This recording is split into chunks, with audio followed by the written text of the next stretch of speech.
I'd like to turn now to the common stories of our faith family. We'll begin with the story of Abraham, the father of faith. Did you know that Abraham is considered the father of faith by all three monotheistic religions? Yes, the Muslims consider him that also, as well as the Jews, and of course ourselves, the Christians. We spoke of the Dome of the Rock previously. In its name, it says what it is. It's a dome over a rock, but a very special rock. I mentioned earlier, it's the site where the Muslims believe Muhammad took his night flight. But it's also the rock upon which we believe that Abraham prepared the altar of sacrifice when God tested him to sacrifice his son Isaac. It's located on what the scriptures refer to as Mount Moriah. But that's getting towards the end of the story. Let's go back to the beginning and tell it again.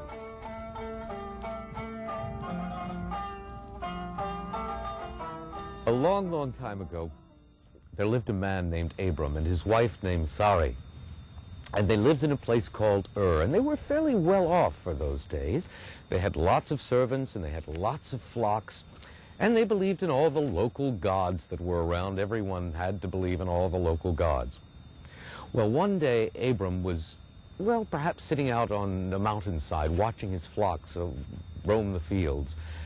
And all of a sudden, the voice of the Lord spoke to Abram and said, "Go you out of this place to a place that I will show you, and I will bless you and make your name holy." Well, Abram had never heard this voice before. He thought, what on earth is this? This doesn't sound like any of the gods I've ever heard of before. But it felt right to him. It was awfully frightening to think of picking up your whole family and your servants and your sheep and going off into the wilderness, not knowing where you were going or how long it would take. But he believed in that voice. And so he gathered his family and his flocks and his servants and went out into the wilderness. And they wandered for many, many years through the wilderness and the desert. And it was a very hard time. But finally, one day, they came to a land called Canaan. And the Lord spoke to Abram again and said, "All of this land that you can see, for as far as you can see, will be your land and the land of your descendants." And Abram thought, well, what good are these blessings if I don't have any children? There can't be descendants without children. And the Lord spoke to him again and said, "Count the stars in the sky if you can. So shall your descendants be." And so Abram built a great altar there to the Lord. And the Lord said, "Make a sacrifice upon that altar of animals to me." And so Abram did as he was told. He went and he got the animals and brought them back and laid them on the altar and made the sacrifice. As soon as he made that sacrifice, he went into a trance. And while he was in that trance, he saw his descendants, and they were enslaved and persecuted for hundreds and hundreds of years. But he also saw that the Lord took vengeance on those who persecuted his descendants and freed them and led them out of slavery. And when they came out of slavery, they took with them the wealth of those that had persecuted them. When he came out of the trance, he saw a flame moving back and forth over the sacrifice that he had made. And the voice of the Lord spoke to him again and said, "All the land that you can see, all the land from Egypt to the great river shall be your land and the land of your descendants." Well, years passed, and still Abram and Sarai had no children.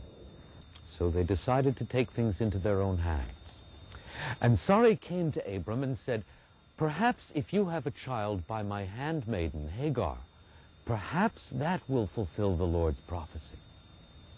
And so it came to pass. And Hagar bore a son, and they named that son Ishmael. Now when Ishmael was 13, and Abram was 99, the Lord came again and spoke to Abram, and said, I come to make a new covenant with you. I am the Lord God Almighty. Walk before me and be blameless, and you shall have many blessings, and your descendants shall be many. From now on, you shall be known as Abraham, which means father of many nations, and your wife shall be known as Sarah, which means princess, mother of kings. And Sarah shall bear you a son, and you shall name him Isaac.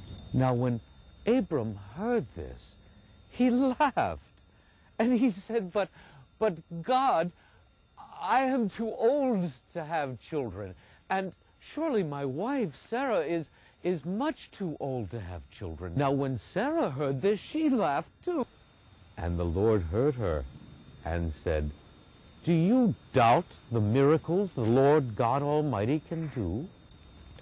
But sure enough, within the year, Sarah gave birth to a child, a boy child, and they named him Isaac. And there was great rejoicing.